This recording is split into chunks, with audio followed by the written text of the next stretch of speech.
بسم اللہ الرحمن الرحیم الحمد للہ نحمده ونستعینه ونستغفره ونؤمن به ونتوکل علیہ ونعوذ باللہ من شرور انفسنا ومن سیئات اعمالنا من يهده اللہ فلا مضل له ومن يضلله فلا هادی له ونشهد أن لا إله إلا الله وحده لا شريك له ونشهد أن سيدنا ونبينا ومولانا محمدا عبده ورسوله صلى الله تعالى عليه وعلى آله وأصحابه وبارك وسلم تسليما كثيرا اما بعد فاعوذ باللہ من الشیطان الرجیم بسم اللہ الرحمن الرحیم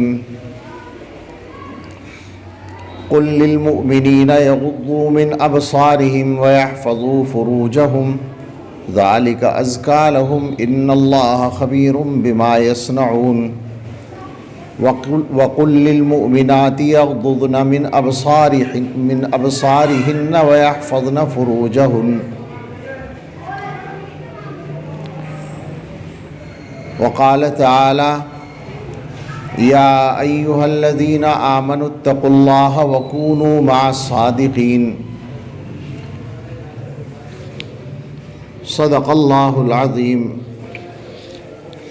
قال رسول اللہ صلی اللہ علیہ وسلم الدنیا کلها متاع وخیر متاع الدنیا المرأة الصالحة او کما قال علیہ الصلاة والسلام سبحان ربک رب العزة عما يصفون وسلام علی المرسلین والحمد للہ رب العالمین اللہم صلی علی سیدنا محمد وعلی آل سیدنا محمد وبارک وسلم اللہم صلی علی سیدنا محمد وعلی آل سیدنا محمد وبارک وسلم اللہم صلی علی سیدنا محمد وعلی آل سیدنا محمد وبارک وسلم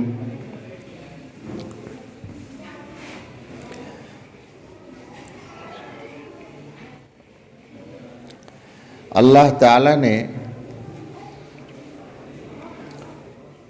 انسانوں کو جب پیدا کیا سب سے پہلے حضرت آدم علیہ السلام کو پیدا کیا جنت میں اور وہیں ان کا جوڑا حضرت حوا کی شکل میں پیدا فرما دیا۔ اس طرح سے اللہ تعالیٰ نے یہ بتا دیا کہ دنیا میں جو زندگی گزرے گی وہ دونوں سے مل کر گزرے گی۔ دنیا کی رونق اور دنیا کی چہل پہل میں مردوں کا بھی کردار ہوگا، عورتوں کا بھی کردار ہوگا۔ دنیا کی آبادی میں مرد بھی حصہ لیں گے، عورتیں بھی حصہ لیں گی۔ اس کے بعد اللہ نے اپنی طرف سے شریعت نازل کرنے کا سلسلہ شروع کیا اور اپنے بندوں کو زندگی گزارنے کے طریقے بتائے۔ تو اللہ تعالیٰ کی طرف سے جو شریعت جس پیغمبر پر بھی آئی اور سب سے آخر میں خاتم الانبیاء رحمت للعالمین حضرت محمد الرسول اللہ صلی اللہ تعالیٰ علیہ وسلم پر جو آخری شریعت نازل ہوئی اس میں بھی خاص طور پر شریعت کا کوئی بھی ایک حکم بھی ایسا نہیں ہے جس میں عورتوں کو الگ رکھا گیا ہو یا فراموش کیا گیا ہو۔ اللہ نے جس طرح سے مردوں کے لیے تفصیلی احکام نازل فرمائے، عورتوں کے لیے بھی اسی طرح تفصیلی احکام نازل فرمائے۔ زندگی گزارنے کے لیے جو ہدایات، جو رہنمائیاں مردوں کو دی گئیں وہی عورتوں کو دی گئیں۔ بحیثیت ایک مسلمان کے زیادہ تر معاملات وہ ہیں جو مردوں اور عورتوں کے درمیان مشترک ہیں۔ شریعت کے احکام، نماز مردوں کو بھی پڑھنی ہے، عورتوں کو بھی پڑھنی ہے، زکوٰۃ مردوں کو بھی دینی ہے، عورتوں کو بھی دینی ہے، روزہ مردوں کو بھی رکھنا ہے، عورتوں کو بھی رکھنا ہے، حج مردوں کو بھی کرنا ہے، عورتوں کو بھی کرنا ہے، صدقہ خیرات مردوں کو بھی کرنا ہے، عورتوں کو بھی کرنا ہے۔ زندگی کے جو کام ہیں اور ان کے متعلق اللہ تعالیٰ کی جو ہدایات ہیں یا اللہ کی طرف سے بندوں پر مقرر کی جانے والی ذمہ داریاں ہیں، فرائض ہیں، عبادات ہیں، ان سب میں مرد و عورت شریک ہیں۔ فرق اگر ہوتا ہے تو بس اتنا ہوتا ہے کہ عورتوں اور مردوں کی طبیعت اللہ تعالیٰ نے اور جسمانی ساخت اللہ نے الگ الگ بنائی ہے، تو عورت کے احکام میں اس کا خیال رکھا گیا، یعنی عورت کی کمزوری کا، عورت کی نزاکت کا خیال رکھتے ہوئے اللہ تعالیٰ نے نرمی اور آسانی اس کے لیے مقرر فرمائی۔ اب ہمیں اس وقت بہت زیادہ تفصیلی گفتگو کرنے کا تو موقع نہیں ہے، لیکن خاص طور سے اس بات پر گفتگو کرنی ہے کہ ہم لوگ جس طرح کی زندگی گزار رہے ہیں، میں اپنی خواتین سے، ماں بہنوں سے، بچیوں سے یہ کہنا چاہوں گا کہ ذرا غور کریں، غور سے سنیں اس بات کو کہ ہم لوگ جس طرح کی زندگی گزار رہے ہیں، کیا واقعی وہ زندگی ایسی ہے کہ ہم اللہ کے یہاں جا کر سرخ رو ہو سکتے ہیں؟ کیا دنیا سے جب ہماری رخصتی ہوگی، آنکھ بند ہوگی ہماری، تو کیا ہمارے اعمال ایسے ہیں کہ ہم فوراً جنت میں چلے جائیں، اللہ تعالی ہم سے راضی ہو جائیں، ہم جب اللہ سے ملیں تو اللہ کو اپنے سے خوش پائیں؟ کیا ہماری زندگی ایسی گزر رہی ہے؟ اگر اللہ کی توفیق سے کسی بھی عورت کی یا مرد کی زندگی اس طرح گزر رہی ہو تو یہ اللہ کے کرم کی بات ہے اور شکر ادا کرنے کی بات ہے۔ لیکن آپ کو معلوم ہے، سب کو معلوم ہے، اور بلکہ اقرار ہے ہر آدمی کو کہ ہماری اکثریت کی زندگی ایسی نہیں گزر رہی ہے۔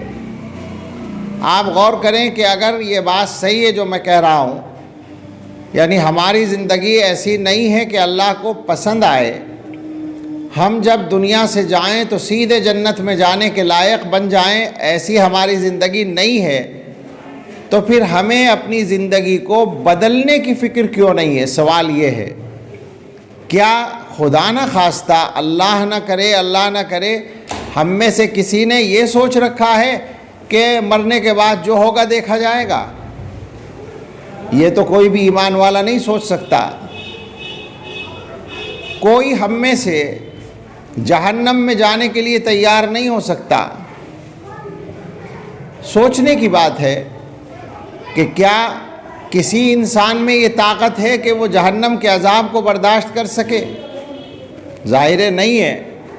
تو پھر ہمیں یہ سوچنا چاہیے کہ دنیا کی زندگی ایسی بنانی ہے کہ ہم جب اللہ کے یہاں جائیں تو اللہ ہم سے راضی نظر آئے، اللہ تعالی ہم سے خوش ہو، اور ہمیں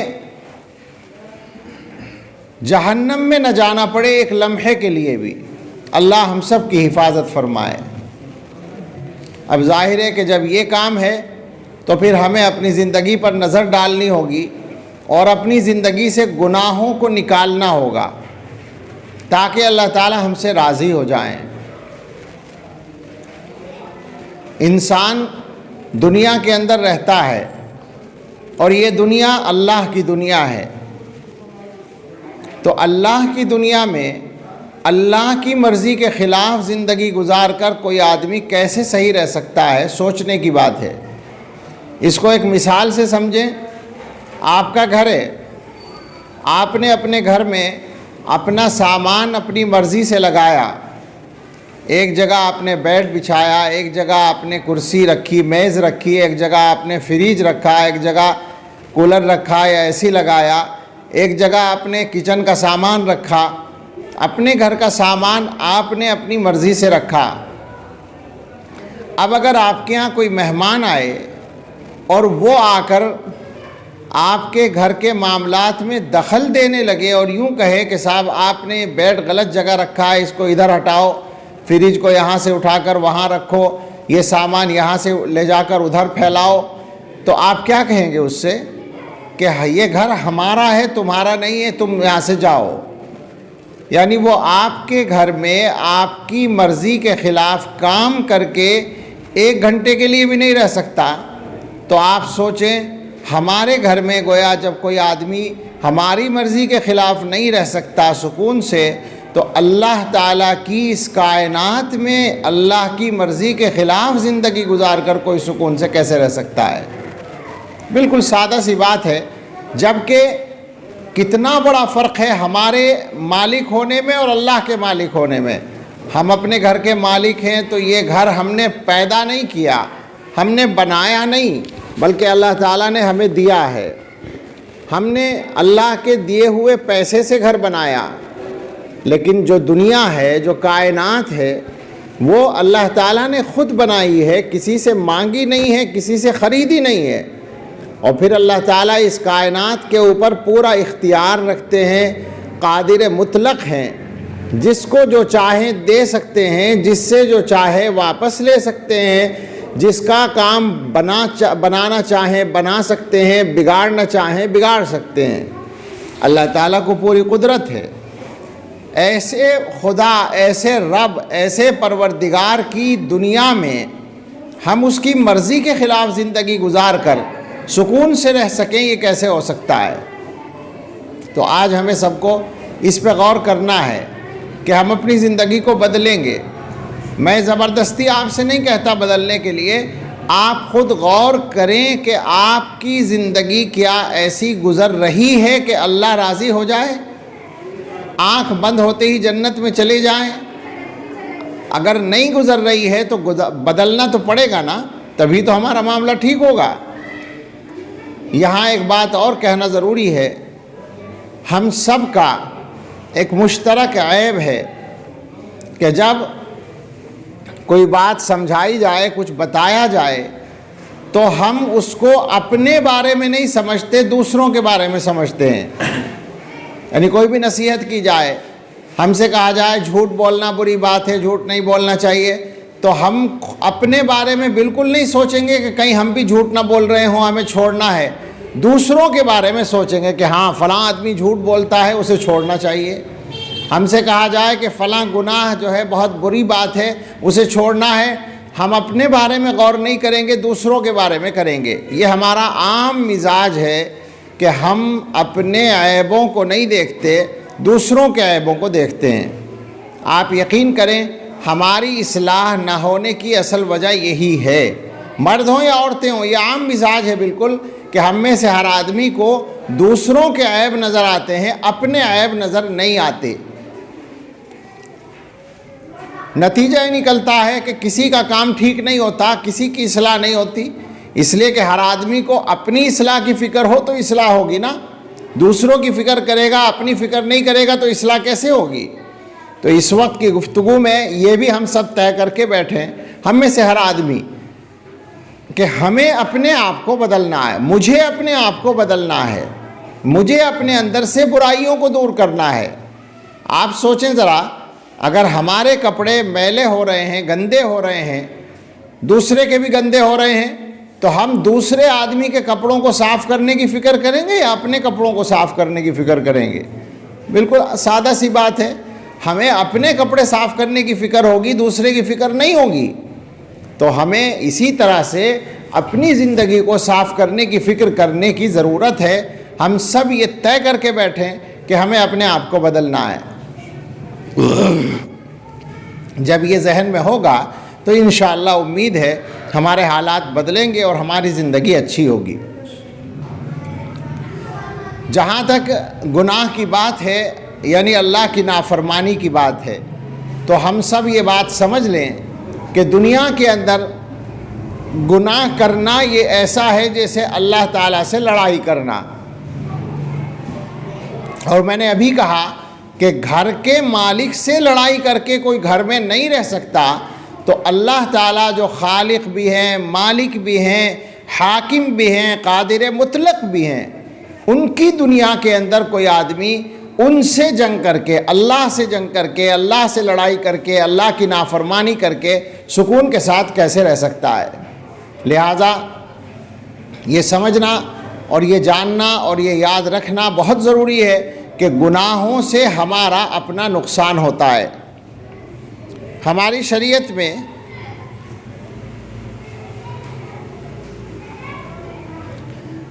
گناہوں کے نقصانات بہت بیان کیے گئے ہیں۔ گناہ کرنے کی وجہ سے انسان کو جو نقصان پہنچتے ہیں وہ بے حد ہیں، بہت زیادہ ہیں۔ موٹے طور پر دو چار باتیں ذکر کر کے آگے بات بڑھائیں۔ آدمی اگر گناہ کرے اور توبہ نہ کرے، مستقل گناہ کرتا رہے اور بے فکر ہو کر کرتا رہے، تو سب سے پہلا نقصان یہ ہوتا ہے کہ اس کے دل کا سکون ختم ہو جاتا ہے۔ وجہ بالکل ظاہر ہے کہ دنیا اللہ کی ہے، اللہ کی نافرمانی کر کے وہ خوش نہیں رہ سکتا۔ آپ نے دیکھا ہوگا کہ بہت سارے لوگ ہوتے ہیں جو بظاہر پریشان نہیں ہوتے، پیسہ بھی ان کے پاس ہے، گھر مکان بھی ان کے پاس ہے، بیوی بچے بھی ہیں، کاروبار بھی سب صحیح ہے، مگر ان کے دل میں سکون نہیں ہوتا۔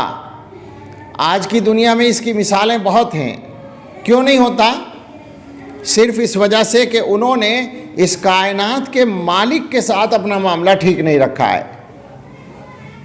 یہ پہلا نقصان ہوتا ہے جو اللہ کی نافرمانی کرنے کی وجہ سے انسان کو ہوتا ہے۔ دوسرا نقصان یہ ہوتا ہے کہ اس کے مزاج میں، اس کی طبیعت میں اپنے گھر والوں سے ایک قسم کی دوری پیدا ہو جاتی ہے، وحشت پیدا ہو جاتی ہے، گھبراہٹ ہونے لگتی ہے۔ بعض آدمیوں کو آپ دیکھتے ہیں کہ ان کا جی گھر میں نہیں لگتا، مردوں کا بھی ہوتا ہے، یہ عورتوں کا بھی ہوتا ہے، جبکہ انسان کے مزاج کے اعتبار سے اس کو اس کے گھر میں سکون ملنا چاہیے، مگر گھر میں جی نہیں لگتا۔ کیوں نہیں لگتا؟ گناہوں کا نقصان ہوتا ہے اور کوئی وجہ نہیں ہے۔ ایک نقصان یہ ہوتا ہے کہ خود اپنے آپ سے وحشت ہونے لگتی ہے آدمی کو۔ بہت سے لوگ ہوتے ہیں جو یہ کہتے ہیں کہ اپنا آپ اچھا نہیں لگتا، طبیعت کے اندر ایک قسم کی گھبراہٹ، جیسے دل اڑا اڑا سا محسوس ہوتا ہے۔ یہ بہت سارے لوگ شکایت کرتے ہیں، یعنی گویا اپنے ساتھ ان کا جی نہیں لگتا۔ یہ بھی گناہ کی ایک سزا ہوتی ہے۔ ایک سزا اور ایک نقصان یہ ہوتا ہے کہ اللہ تعالیٰ کے ساتھ بھی جی نہیں لگتا، یعنی اللہ تعالیٰ سے بھی آدمی کو دوری ہو جاتی ہے۔ اللہ کا نام لینا اچھا نہیں لگتا، اللہ کی عبادت کرنا اچھا نہیں لگتا، اللہ کا ذکر کرنا اچھا نہیں لگتا، دین کی بات اچھی نہیں لگتی۔ بہت سے لوگوں کو آپ نے دیکھا ہوگا کہ چند لوگوں کے ساتھ بیٹھے ہیں، اذان ہوئی، 3 آدمی اٹھ کر نماز کے لیے چلے گئے، ایک آدمی وہیں بیٹھا رہ گیا۔ اس کا جی نہیں چاہتا مسجد میں جانے کو، اسے گھبراہٹ ہوتی ہے ادھر جانے سے۔ یہ اس کے گناہوں کا نقصان ہوتا ہے۔ ایک بہت بڑا نقصان گناہوں کا یہ ہوتا ہے کہ انسان کی روزی کی برکت چلی جاتی ہے۔ ہم لوگ کتنے پریشان ہیں آج کل کے حالات میں روزی کی برکت کے سلسلے میں۔ ہمیں سوچنے کی ضرورت ہے، یہ برکت کسی نے چھین نہیں لی ہے، کسی نے اٹھا نہیں لی ہے، کسی نے کچھ کر نہیں دیا ہے، ہمارے گناہوں کا نقصان ہے کہ ہمارے گھروں سے برکت ختم ہے۔ ایک بہت بڑا نقصان گناہوں کا یہ ہوتا ہے، انسان کی عمر کی برکت چلی جاتی ہے، یعنی وہ اپنی زندگی میں کوئی کام نہیں کر پاتا، ساری زندگی کا خلاصہ نکالیں تو کچھ بھی اس نے نہیں کیا ہوتا، بس آیا رہا دنیا میں اور چلا گیا، کھا پی کر دنیا کی ضرورتیں پوری کر کے۔ اگر یہی خلاصہ ہو آدمی کی زندگی کا تو آدمی میں اور جانوروں میں کیا فرق ہوگا؟ یہ اس کا نقصان ہے گناہوں کا کہ عمر کی برکت چلی جاتی ہے۔ ایک بہت بڑا نقصان گناہوں کا اگر آدمی توبہ نہ کرے یہ ہوتا ہے کہ دل سیاہ ہو جاتا ہے، اور دل سیاہ ہونے کی وجہ سے توبہ کی توفیق بھی نہیں ہوتی، نیکیوں کی توفیق بھی نہیں ہوتی۔ آپ نے دیکھا ہوگا بہت سے لوگ کہتے ہیں نماز پڑھنے کو جی نہیں چاہتا، فلاں کام کرنے کو جی نہیں چاہتا، کیوں؟ فقط یہ بات ہے کہ گناہوں میں مسلسل پڑے ہوئے ہیں اور توبہ نہیں کرتے ہیں، تو گناہوں کی وجہ سے دل کالا اور سیاہ ہو جاتا ہے اور توفیق ختم ہو جاتی ہے۔ یہ موضوع بہت لمبا ہے، لیکن آپ یقین کریں کہ ایک مسلمان کے لیے تو ایک بات بھی اس میں سے کافی ہے گناہوں سے روکنے کے لیے۔ اب ہم ایک دو باتیں اور کریں، جو چیزیں ہمارے درمیان پائی جاتی ہیں زیادہ تر ان پر بات کریں۔ اللہ تعالیٰ نے مسلمانوں کو، چاہے مرد ہوں یا عورتیں، جو زندگی گزارنے کا طریقہ بتایا ہے اس کو قرآن کی زبان میں تقویٰ کہتے ہیں۔ تقوی کا جو مفہوم ہے وہ یہ ہے کہ انسان کوشش کرتا رہے گناہوں سے بچنے کی، اللہ کے ڈر سے، اللہ کے خوف کی وجہ سے گناہ سے بچنے کی کوشش کرتا رہے، اس کو تقویٰ کہتے ہیں۔ اور جب انسان تقوی کی زندگی گزارتا ہے، اللہ سے ڈر کر گزارتا ہے، تو اللہ تعالیٰ کی طرف سے اس کو انعام بھی بہت بڑا ملتا ہے۔ وہ انعام یہ ہے کہ اس کو اللہ تعالیٰ سارے معاملات اس کے لیے آسان کر دیتے ہیں اور اس کے رزق میں برکت عطا فرما دیتے ہیں۔ تو تقوی اختیار ہمیں کرنا ہے۔ اب تقوی کا مطلب ہے گناہوں سے بچ کر زندگی گزارنا۔ ہمارے ماحول میں، ہمارے معاشرے میں جو گناہ بہت عام ہیں ان پر ذرا سی بات کر لی جائے تو سب سے پہلا گناہ جو بہت عام ہے وہ ہے نماز سے غفلت۔ مرد ہوں یا عورتیں ہوں، نماز سے غفلت عام ہے۔ اتنی زیادہ غفلت ہے، اتنی زیادہ غفلت ہے کہ جب غور کرتے ہیں تو طبیعت پریشان ہو جاتی ہے کہ مسلمانوں کی نماز سے اس قدر غفلت کے ساتھ معاملات حل کیسے ہو سکتے ہیں۔ ہمارے ایک دوست ہیں مولانا ابو طالب رحمانی، کلکتے میں مشہور خطیب ہیں وہ، انہوں نے بتایا ہے کہ انہوں نے ایک سروے کرایا باقاعدہ کہ مسلمانوں میں نماز کے پابند لوگوں کی تعداد کتنی ہے ہندوستان میں۔ مختلف صوبوں میں سروے کرایا اور اس کا نتیجہ یہ نکلا، وہ یہ کہتے ہیں کہ باقاعدہ نماز باجماعت پڑھنے کے پابند مسلمان صرف 2% ہیں، 100 میں 2 آدمی،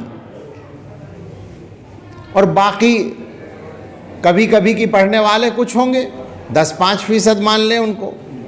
لیکن مسلمانوں کی اکثریت کا یہ حال ہے کہ وہ نماز نہیں پڑھ رہی ہے، اور آپ کو پتہ ہے کہ نماز پڑھنے کے معاملے میں عام طور سے عورتیں مردوں سے بھی پیچھے ہیں۔ تو کتنی خطرناک صورتحال ہے کہ ہمارے گھروں میں نماز کا ماحول نہیں ہے۔ مسجدوں میں نمازیں ہو رہی ہیں، اذان کی آوازیں ہمارے گھروں میں آ رہی ہیں، اور ہم نماز چھوڑ رہے ہیں، ہمارے بچے نماز چھوڑ رہے ہیں۔ آپ سوچیں ذرا، جب اللہ تعالیٰ کی سب سے بڑی عبادت، اللہ تعالیٰ کی طرف سے جو بندوں پر عائد کیا گیا سب سے بڑا فریضہ ہے نماز، اس سے غفلت کا یہ عالم ہوگا تو اللہ کی مدد، اللہ کی رحمت، اللہ کی نصرت، اللہ کی طرف سے برکت ہمارے گھروں میں کہاں سے آئے گی؟ ہم لوگ پریشان ہوتے ہیں، ہمارے زمانے میں جو حالات ہیں کہ صاحب خطرہ ہے، ادھر سے ادھر سے ہر چیز کو خطرہ ہے، جبکہ ہمیں یہ بتایا گیا ہماری شریعت میں کہ اگر کوئی آدمی پابندی سے نماز پڑھتا ہے تو اللہ تعالیٰ اس کی حفاظت فرماتے ہیں۔ صبح کی نماز کوئی آدمی جماعت سے یا صحیح وقت پر عورت پڑھ لے، مرد جماعت سے پڑھ لے، عورت صحیح وقت پر پڑھ لے تو اللہ تعالیٰ شام تک اس کی حفاظت فرماتے ہیں۔ عشاء کی نماز صحیح طریقے پر پڑھ لے تو صبح تک حفاظت فرماتے ہیں۔ اب آپ غور کریں کہ مسلمانوں کی اکثریت نماز چھوڑ کر پڑی ہوئی ہے، نماز چھوڑ کر اپنے کام کر رہی ہے، تو اللہ کی طرف سے حفاظت کا وعدہ تو پورا نہیں ہوگا، حفاظت کی شرط پوری نہیں ہوئی، تو پھر کیوں پریشان ہیں ہم اپنے تحفظ کے لیے؟ تو آپ سے یہ بات کہنی ہے کہ جتنی خواتین یہاں اس وقت موجود ہیں، یقیناً آپ دینی جذبے سے جمع ہوئی ہیں، لیکن ہمیں کوئی تقریر کرنے کا فن نہیں آتا، نہ اس کا شوق ہے اور نہ آپ کو تقریر سنانے کا شوق ہے۔ آپ سے یہ کہنا ہے صرف سننے کے لیے نہ بیٹھیں، مزہ لینے کے لیے نہ بیٹھیں بیان کا، بلکہ اپنے آپ کو بدلنے کی فکر کریں۔ طے کر لیں آج سے کہ اب جب تک ہم زندہ ہیں انشاءاللہ ہماری کوئی نماز قضا نہیں ہوگی، اس کا ارادہ کر لیں، اور جب ارادہ کریں گے، دل سے ارادہ کریں گے تو اللہ تعالیٰ مدد فرمائیں گے۔ آپ غور کر لیں کہ اگر یہ وعدہ ہم نے پورا کر لیا اور نماز کی پابندی ہمارے گھروں میں شروع ہو گئی تو ماحول بدل جائے گا، ہمارے بچوں کے حالات بدل جائیں گے اور سب کچھ ٹھیک ہو جائے گا انشاءاللہ۔ یہ ایک بات تھی جو سب سے اہم ہے، ہماری شریعت کا سب سے بڑا فریضہ ہے، اس سے ہماری غفلت کا یہ عالم ہے۔ لیکن ایک دو باتیں اور ہیں جو ہمیں اپنی خواتین سے کہنی ہے۔ مسلمانوں کے معاشرے میں جو چیز اسلامی معاشرے کو دوسرے معاشروں سے ممتاز کرتی ہے، یعنی یوں کہہ لیں مسلمانوں کے معاشرے کی جو خصوصیت ہے، جو الگ بات ہے دوسروں سے، اس کو اگر آپ ایک لفظ میں بولنا چاہیں شریعت کی روشنی میں تو وہ حیا اور پاک دامنی ہے۔ اسلامی معاشرے کا جو بنیادی حصہ ہے وہ حیا اور پاک دامنی ہے، یعنی ہر مرد اور ہر عورت پاکیزہ زندگی گزارنے کی کوشش کریں۔ بڑے بڑے جو گناہ ہوتے ہیں، بدکاری وغیرہ، ان کو تو کسی بھی مذہب نے صحیح نہیں کہا، بلکہ مذہب کو جو لوگ نہیں مانتے وہ بھی ان کو غلط ہی کہتے ہیں۔ ظاہر ہے فحاشی کو، بے حیائی کو، عریانیت کو کوئی بھی اچھا آدمی صحیح نہیں کہہ سکتا، لیکن اسلام میں ان معاملات میں جو سختی ہے اور اسلام نے جس انداز سے ان معاملات کو پیش کیا ہے، اس سے اندازہ ہوتا ہے کہ اللہ تعالیٰ مسلمانوں کے معاشرے میں بے حیائی کا کوئی بھی کام ہوتے دیکھنا بالکل پسند نہیں فرماتے۔ چنانچہ مشہور ہدایت جو اللہ نے قرآن کریم میں دی ہے، جس کو سب جانتے ہیں، وہ کیا ہے کہ مرد اور عورتیں دونوں اپنی نگاہیں نیچی رکھیں۔ آپ غور کریں الفاظ پر، مردوں کے لیے ایک آیت ہے، عورتوں کے لیے فوراً دوسری آیت ہے۔ حالانکہ قرآن کریم میں عام طور سے یہ طریقہ ہے کہ جو مشترک احکام ہیں ان کو ایک ساتھ بیان کیا جاتا ہے۔ مثلا نماز کا حکم اللہ نے دیا تو ایک ساتھ ہے، ایمان والو نماز قائم کرو۔ وہاں یہ نہیں ہے کہ اے مردوں نماز قائم کرو، اے عورتوں نماز قائم کرو۔ زکوٰۃ کا حکم دیا تو بس یہ حکم ہے کہ ایمان والو زکوٰۃ ادا کرو۔ وہاں یہ نہیں ہے کہ اے مردوں تم زکوٰۃ ادا کرو اور اے عورتوں تم زکوٰۃ ادا کرو۔ شریعت کے احکام جو مشترک ہیں ان احکام کو عام طور پر ایک لفظ میں، ایک جملے میں، مشترک جملے میں بیان کر دیا گیا، مگر نگاہ نیچی رکھنے کا جو حکم ہے اس کو اللہ تعالیٰ نے مردوں کے لیے الگ آیت میں اور عورتوں کے لیے الگ آیت میں بیان کیا۔ مردوں کے لیے فرمایا آپ ایمان والوں سے کہہ دیں کہ وہ اپنی نگاہیں پست رکھیں، نیچی رکھیں اور اپنی شرمگاہوں کی حفاظت کریں، یہی ان کے لیے زیادہ پاکیزگی کی بات ہے اور اللہ تعالیٰ ان کے عمل کو جانتا ہے۔ یعنی نگاہ نیچی رکھ کر چلیں، اگر اس میں کچھ خیانت کریں گے، چپکے سے دیکھنے کی کوشش کریں گے، تو جس کو دیکھا ہے اس کو چاہے پتہ نہ چلے مگر اللہ تعالیٰ جانتے ہیں۔ اس کے بعد فرمایا آپ مومن عورتوں سے کہہ دیں، وَقُلْ لِلْمُؤْمِنَاتِ، مومن عورتوں سے کہہ دیں کہ وہ اپنی نگاہیں نیچی رکھیں اور اپنی عصمت کی حفاظت کریں۔ ایک بات اور سمجھ لیں کہ دو باتیں ایک ساتھ کہی گئی ہیں، نگاہ نیچی رکھنا اور اپنی عصمت کی حفاظت کرنا۔ جب اللہ تعالیٰ دو باتوں کو ایک ساتھ فرماتے ہیں تو علماء یہ کہتے ہیں کہ ان میں آپس میں جوڑ ہوتا ہے۔ اشارہ یہ ہے کہ نگاہ نیچی رکھنا ذریعہ ہوگا اپنی عصمت کی حفاظت کا۔ گویا اپنی عزت اور عصمت کو محفوظ رکھنا ہے اور گناہوں سے بچنا ہے تو نگاہ نیچی رکھنا ضروری ہے۔ اب آپ غور کر لیں کہ جب مردوں کے لیے علیحدہ سے فرمایا نگاہ نیچی رکھیں اور عورتوں کے لیے علیحدہ سے فرمایا نگاہ نیچی رکھیں تو کتنا اہم معاملہ، کوئی بات نہیں، کتنا اہم معاملہ ہے کہ اللہ تعالیٰ دونوں کے لیے الگ الگ ہدایت دے رہے ہیں اور ساتھ میں یہ بات جوڑ رہے ہیں کہ اپنی نگاہ نیچی رکھو اور شرمگاہ کی حفاظت کرو، اپنی عصمت کی حفاظت کرو۔ اشارہ دے رہے ہیں کہ نگاہ نیچی رکھنا ہی اس کا ذریعہ ہوگا۔ آپ غور کریں، نگاہ نیچی رکھنے کا کیا مطلب ہوتا ہے کہ جب سامنے کوئی آئے، مثلا مرد کے سامنے عورت آ جائے تو مرد کی نگاہ نیچی رہے، عورت کے سامنے مرد آ جائے تو عورت کی نگاہ نیچی رہے، یعنی دونوں ایک دوسرے کو نہ دیکھیں۔ یہ ہے نگاہ نیچی رکھنے کا مطلب۔ اس سے معلوم ہوا کہ اللہ تعالیٰ برائی کے دروازے ہی کو بند کر دینا چاہتے ہیں۔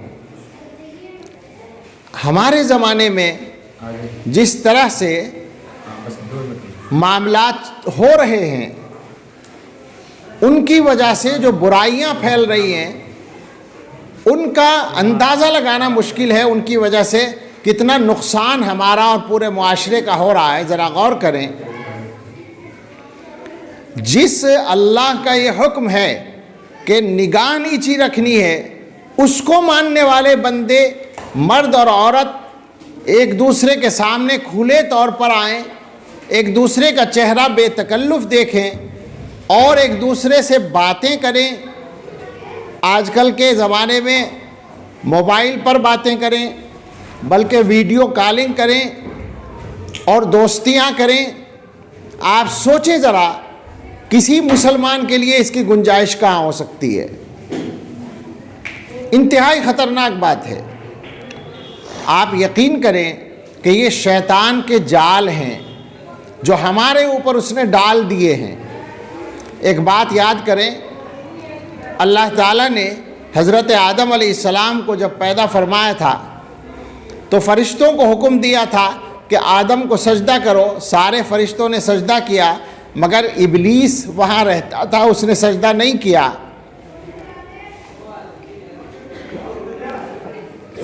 تو کیا ہوا؟ اللہ نے اس کو مردود کر دیا۔ اس نے اللہ سے کہا، یا اللہ مجھے آپ نے گمراہ کر دیا، مردود کر دیا، دھتکار دیا، تو اب ایک درخواست میری ہے کہ مجھے قیامت تک کی زندگی چاہیے۔ اللہ تعالیٰ کا اپنی حکمت کے تحت پہلے ہی یہ ارادہ تھا، چنانچہ اللہ نے فرمایا کہ چل تجھے مہلت دی جاتی ہے قیامت تک کی۔ جب شیطان کو یہ مہلت مل گئی تو قرآن میں یہ بات ہے کہ اس نے اپنا رنگ دکھایا۔ اللہ تعالیٰ سے اس نے کہا کہ یا اللہ، اب جب مجھے قیامت تک کی مہلت مل گئی تو اب میں آپ کے بندوں کو، آدم کی اولاد کو گمراہ کروں گا، طرح طرح سے گمراہ کروں گا۔ مختلف الفاظ مختلف آیتوں میں نقل کیے گئے ہیں جن کا خلاصہ یہ ہے کہ شیطان یہ چیلنج دے رہا ہے کہ میں گمراہ کروں گا اور طرح طرح کے گناہ انسانوں سے کراؤں گا۔ اسی میں ایک جگہ یہ الفاظ ہیں، ثم لآتینہم من بین ایدیہم ومن خلفہم وعن ایمانہم وعن شمائلہم، میں انسانوں کے پاس ان کے سامنے سے آؤں گا، پیچھے سے آؤں گا، دائیں سے آؤں گا، بائیں سے آؤں گا، یعنی چاروں طرف سے آؤں گا انسانوں کو گمراہ کرنے کے لیے۔ یہاں جو اصل بتانا تھا نقطہ وہ یہ تھا کہ ہمارے اکابر نے فرمایا کہ شیطان نے 4 جانب سے آنے کا چیلنج دے رکھا ہے، لہٰذا اگر مرد یا عورت راستہ چلتے ہوئے سامنے دیکھیں تو شیطان آ سکتا ہے، پیچھے دیکھیں تو شیطان آ سکتا ہے، دائیں دیکھیں تو شیطان آ سکتا ہے، بائیں دیکھیں تو شیطان آ سکتا ہے۔ اب کیا رہ گیا؟ یا تو اوپر دیکھیں یا نیچے دیکھیں۔ اوپر دیکھ کر چلیں گے تو گر جائیں گے، تو کون سا راستہ رہ گیا؟ قرآن نقل کر رہا ہے کہ شیطان کا چیلنج ہے، میں دائیں سے بھی آؤں گا، بائیں سے بھی آؤں گا، آگے سے بھی آؤں گا، پیچھے سے بھی آؤں گا۔ تو آپ غور کریں، ہمیں اگر اپنے آپ کو شیطان کے پھندے سے بچانا ہے تو نہ دائیں دیکھنا ہے، نہ بائیں دیکھنا ہے، نہ آگے دیکھنا ہے، نہ پیچھے دیکھنا ہے۔ ہمارے پاس ایک ہی راستہ بچا ہے کہ ہم اپنی نگاہ نیچی رکھیں اور اپنے آپ کو بچائیں۔ یہ پاک دامنی کا راستہ ہے۔ اب اس پر مزید غور کر لیں آپ کہ جس شریعت میں سامنے دیکھنے سے منع کیا گیا، دائیں اور بائیں اور پیچھے دیکھنے سے منع کیا گیا، اس شریعت میں کیا اس کی گنجائش ہو سکتی ہے کہ اجنبی یا نامحرم لوگوں سے آدمی بات کرے؟ نہ کسی مرد کے لیے کوئی گنجائش ہو سکتی ہے کہ وہ کسی عورت سے یا لڑکی سے بات کرے، اور نہ کسی لڑکی کے لیے گنجائش ہو سکتی ہے کہ وہ کسی مرد سے بات کرے۔ یہاں تک کہ بالکل صفائی سے یہ کہا جا سکتا ہے، آپ اس پر غور کریں کہ اگر کسی بچی کا کسی لڑکے سے رشتہ بھی طے ہو گیا ہے تو ان کو بھی آپس میں بات کرنے کا جواز نہیں ہے نکاح ہونے سے پہلے۔ یہ خطرناک بات ہے، غلط بات ہے، بری بات ہے، بے حیائی کی بات ہے، جسارت کی بات ہے، اللہ تعالیٰ کے حکم سے غفلت کی بات ہے۔ ایسی تمام چیزوں کو چھوڑ دیا جائے، توبہ کر لی جائے، طے کر لیں اپنے ماحول کو ہمیں پاکیزہ بنانا ہے، اپنی خواہشات پر نہیں چلنا ہے۔ بے شک ہماری طبیعت میں اللہ تعالیٰ نے کچھ خواہشات رکھی ہیں، لیکن آپ سوچیں کہ اگر اپنی خواہشات پر آدھا دھند ہم چلیں گے تو آخرت کا نقصان تو آخرت کا پکا ہے ہی، دنیا بھی ہماری خراب ہوتی ہے۔ یہ ہم نے دیکھا ہے دنیا کے اندر۔ آپ دیکھیں کہ دنیا میں کتنے واقعات پیش آ رہے ہیں اس طرح کے کہ غلط طریقے سے تعلقات ہو جاتے ہیں، دوستی ہو جاتی ہے، بات چیت ہو جاتی ہے، اور اس کا نقصان پورے خاندان کی رسوائی کی شکل میں سامنے آتا ہے۔ اللہ تعالیٰ کی طرف سے پکڑ ہوتی ہے۔ وہ اللہ نے ایمان والوں کو حیا والا بنایا ہے۔ حدیث میں ہے الایمان بضع و سبعون شعبۃ، ایمان کے 70 سے زیادہ شعبے ہیں، جن میں سب سے افضل ہے لا الہ الا اللہ، اور سب سے نیچے ہے راستے سے تکلیف دہ چیز کو ہٹانا، اور فرمایا والحیاء شعبۃ من الایمان، حیا یعنی شرم، طبیعت کے اندر حیا اور پاک دامنی کا مزاج، یہ ایمان کا ایک بڑا شعبہ ہے، ایمان کا ایک اہم شعبہ ہے۔ ہماری خواتین ذرا غور کریں کہ ہمیں جو معاشرہ دیا گیا، رسول اللہ صلی اللہ تعالیٰ علیہ وسلم نے اپنے گھر کی عورتوں کو جس طرح سے زندگی گزارنا سکھایا، حضور علیہ السلام کی مقدس بیویوں نے، ازواج مطہرات نے، جو ہم سب کی پاکیزہ ماں ہیں، اور حضور علیہ السلام کی صاحبزادیوں نے جس انداز سے زندگی گزاری ہے، آپ غور کریں کتنی حیا، اور اسی طرح آپ کی صحابیات نے، اور اس امت کے اندر اور انہی کے طریقے پر چلنے والی عورتوں نے جس انداز کی زندگی گزاری ہے، وہ ایسا نمونہ ہے کہ اگر ہم اس کو اختیار کر لیں تو دنیا کے معاملات حل ہو جائیں، آخرت کی کامیابیاں مل جائیں۔ آپ اندازہ کریں شریعت کے مزاج کا اس بات سے کہ رسول اللہ صلی اللہ تعالیٰ علیہ وسلم کے پاس آپ کی 2 مقدس بیویاں ازواج مطہرات کھڑی تھیں، دور سے ایک صحابی آتے ہوئے دکھائی دیے جو نابینا تھے، تو حضور علیہ السلام نے اپنی ازواج سے فرمایا کہ تم پردہ کر لو، تو ان کو یہ خیال ہوا کہ جو آ رہا ہے آدمی وہ تو نابینا ہے، اسے نظر نہیں آتا، تو پردہ کرنے کی کیا ضرورت ہے؟ تو انہوں نے یہ سوال حضور کے سامنے رکھ دیا کہ وہ تو نابینا ہیں۔ تو رسول اللہ صلی اللہ تعالیٰ علیہ وسلم نے فرمایا افعمیاوانی انتما، کیا تم بھی نابینا ہو؟ تمہیں تو نظر آتا ہے۔ آپ غور کریں، اپنی مقدس بیویوں کو جن کے بارے میں کسی شک کا کوئی امکان نہیں تھا، حضور کو پورا اعتماد تھا، لیکن شریعت کا حکم تھا، تو آپ نے فرمایا پردہ کرو، آنے والا چاہے نابینا ہے مگر تم تو نابینا نہیں ہو، تم تو اس کو دیکھو گی، بے ضرورت مرد کا چہرہ دیکھنے کی بھی اجازت نہیں ہے۔ یہ ہمارے معاشرے کا حصہ ہے۔ ہم نے اپنے بزرگوں سے ایک واقعہ سنا ہے کہ کسی جگہ ایک شہر میں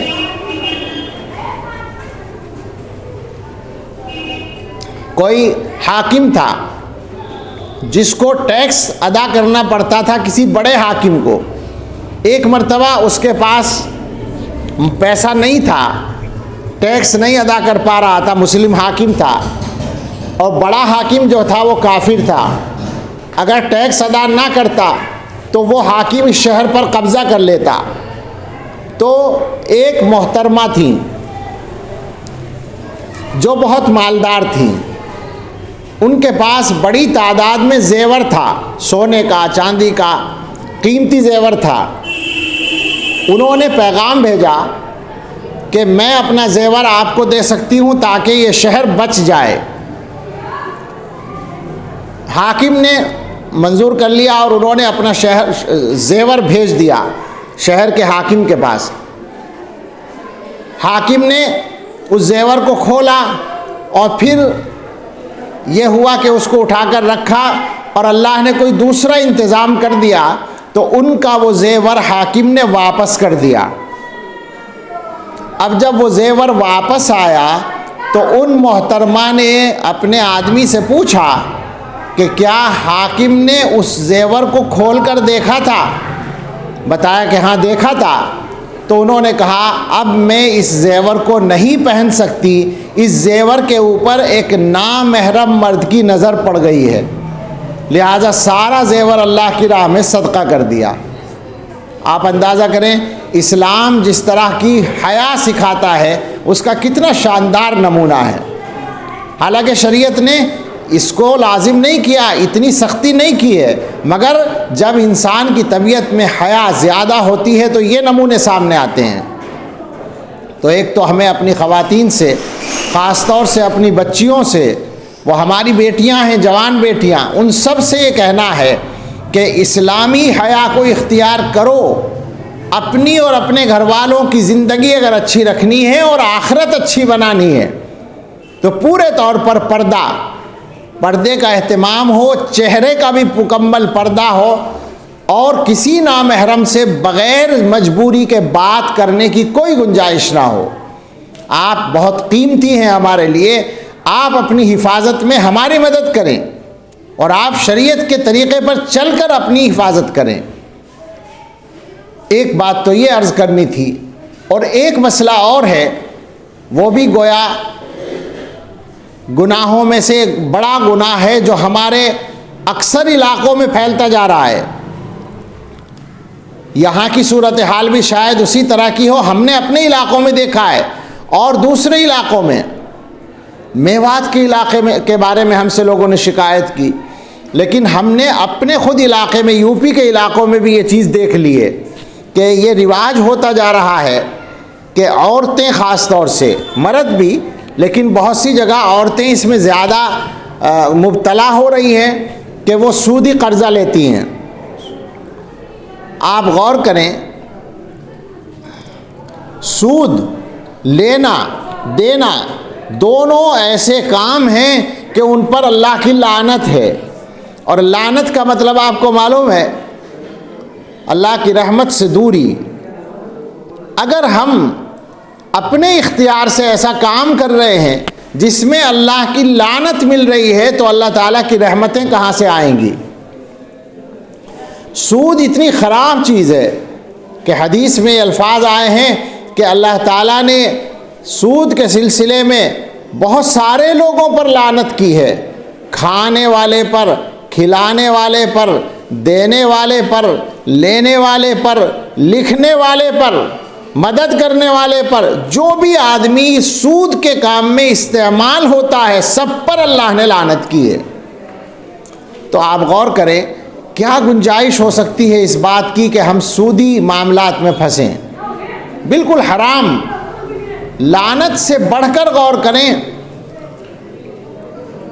کہ یہ وہ معاملہ ہے کہ سود لینے والے کو تو اللہ تعالیٰ نے جنگ کا چیلنج دے رکھا ہے، سود چھوڑ دو، اگر سود نہیں چھوڑا تو اللہ کی طرف سے اعلان جنگ سن لو۔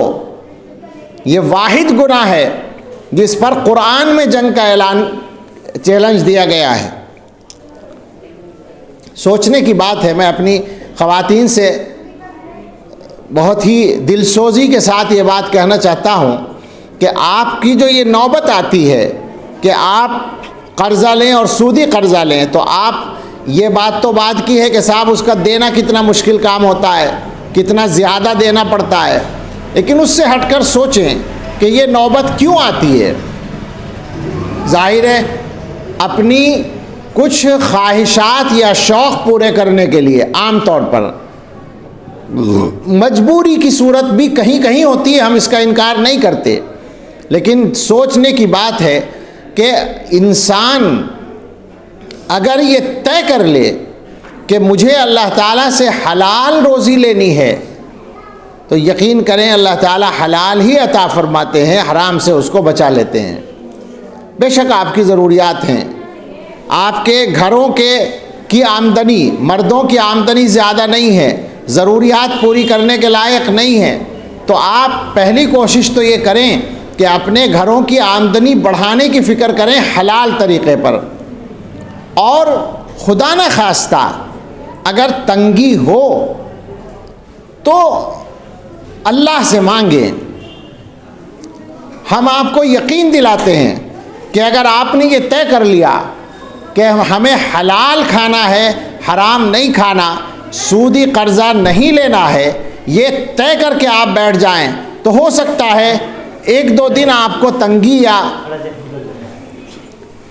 یا دشواری کا سامنا ہو، لیکن اس کے بعد اللہ تعالیٰ کی طرف سے آسانی اور کشادگی لازمی طور پر آئے گی۔ اور پھر ایک بات اور سوچنے کی ہے کہ مسلمان کے سامنے اصل مسئلہ دنیا کی زندگی کا نہیں ہوتا، آخرت کا ہوتا ہے۔ دنیا کی زندگی اچھی بنانے کے لیے اگر آخرت کی مصیبت آدمی نے مول لے لی تو اس سے بڑا بیوقوف کون ہو سکتا ہے؟ جو اللہ سے ڈرنے والے لوگ ہوتے ہیں، جو تقوی والے لوگ ہوتے ہیں، ان کا حال یہ ہوتا ہے، ہم نے ابھی کچھ دن پہلے پڑھا کہ جب آدمی یہ طے کر لیتا ہے کہ ہمیں حلال ہی کھانا ہے تو کیا اس کا مزاج بنتا ہے۔ حضرت مولانا احمد علی لاہوری رحمۃ اللہ علیہ ایک بڑے عالم گزرے ہیں تحریک آزادی کے زمانے میں، اور ان کا بھی تحریک آزادی میں حصہ تھا، تو انگریزوں کی CID نے ان کے بارے میں رپورٹ کر دی کہ ان کے گھر میں ہتھیار ہیں۔ پولیس کا بڑا افسر جو سکھ تھا تلاشی کے لیے فورس لے کر آ گیا اور حضرت کو اور ان کے گھر والوں کو وہاں سے الگ کر کے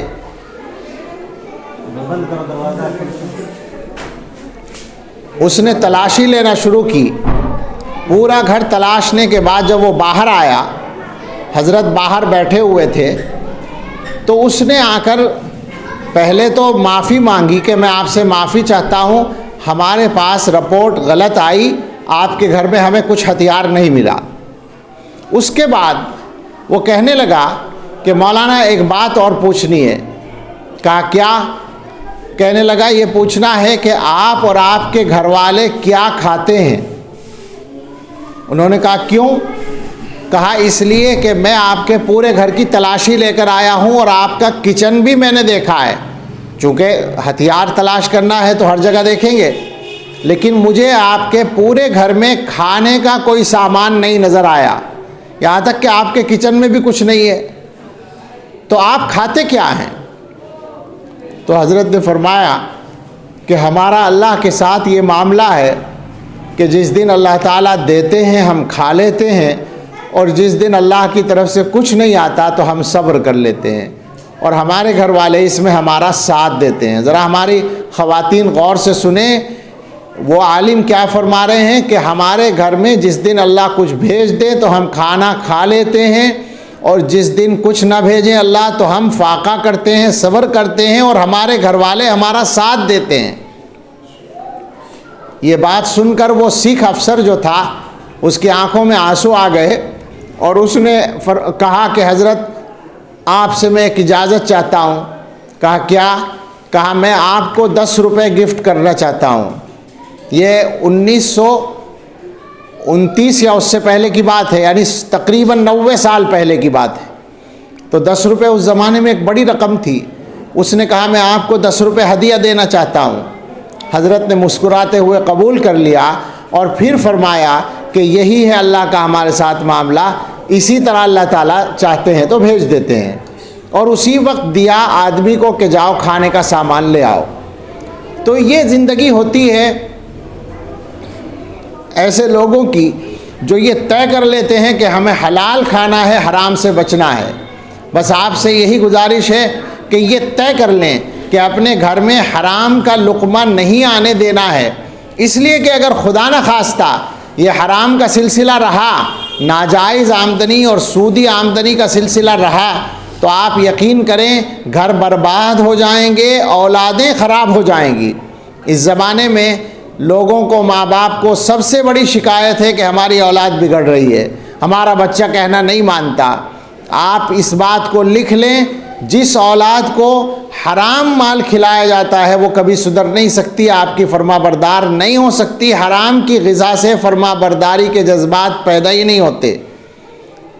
حلال کھلائیں گے تو اولاد فرما بردار ہوگی، نیک صالح ہوگی۔ اپنی اولادوں کو بھی ٹھیک کرنا ہے، اپنے گھر کو بھی ٹھیک کرنا ہے، تو طے کر لیں کہ ہمیں حرام آمدنی سے بچنا ہے۔ 12:30 ہونے والے ہیں، ٹائم تو بس ختم کی طرف آنا چاہیے۔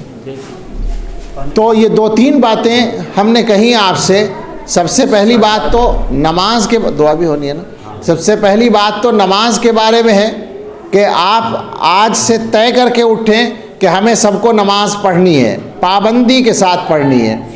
دوسری بات یہ طے کر لیں کہ ہمیں کسی بھی غیر محرم سے مجبوری کے علاوہ بات ہی نہیں کرنی ہے۔ سامنے آنے کا تو کوئی سوال ہی نہیں ہے، سامنے آنا تو مجبوری ہے ہی نہیں۔ اپنے آپ کو پردے میں رکھنا ہے، چہرے کو بھی پردے میں رکھنا ہے۔ اگر بات کرنے کی ضرورت ہو تو وہ ضرورت جو مجبوری کہلاتی ہے، اس درجے کی ضرورت ہو تو نامحرم سے بات کرنی ہے، ورنہ بات ہی نہیں کرنی ہے۔ اللہ تعالیٰ نے اس معاملے میں جو احکام دیے ہیں، ہمیں تو بڑی حیرت ہوتی ہے قرآن پڑھ کر کہ بہت سارے احکام ایسے ہیں جو قرآن میں نہیں بیان کیے، حدیث میں حضور نے بیان کیے، لیکن پردے کے احکام، پاک دامنی کے احکام، مردوں سے گفتگو کرنے کے طریقے، یہ سب اللہ نے قرآن میں بتائے باقاعدہ۔ اس کا مطلب یہ کہ اللہ تعالیٰ کی نظر میں یہ بہت اہم معاملہ ہے۔ تو آج سے طے کر لیں کہ ہمیں اپنے ماحول کو پاکیزہ بنانا ہے، اور نامحرم کوئی بھی ہو، چاہے وہ رشتہ دار ہو یا رشتہ دار بننے والا ہو یا کوئی ہو، ہمیں اس سے بات نہیں کرنی ہے۔ اور تیسری بات حلال غذا کے بارے میں ہم نے کہی ہے، حرام سے اپنے گھروں کو بالکل خالی کر دیجئے، حلال پر آ جائیے۔ یقین رکھیں کچھ دنوں کی آزمائش کے بعد اللہ تعالیٰ کی طرف سے برکتیں آ جائیں گی۔ ہم سب کا ایمان ہے کہ اللہ کی طرف سے جو رزق مقرر ہے وہ مل کر رہتا ہے۔ اب انسان کو اختیار ہوتا ہے وہ حلال راستے سے لے لے یا حرام راستے سے۔ جو بندے اللہ سے طے کر لیتے ہیں کہ ہمیں حلال ہی کھانا ہے، اللہ کی طرف سے ان کے لیے ایسی برکتیں آتی ہیں کہ ہم آپ کو کھول کر بتا نہیں سکتے۔ آپ یقین کر لیں اس بات کا کہ جس دن آپ یہ طے کر لیں گے کہ ہمیں صرف حلال کھانا ہے، تو انشاءاللہ اللہ کی مدد ہوگی اور حلال ہی میں اللہ تعالیٰ برکت عطا فرمائیں گے۔ ہم نے اسی زمانے میں ایسے لوگوں کو دیکھا ہے۔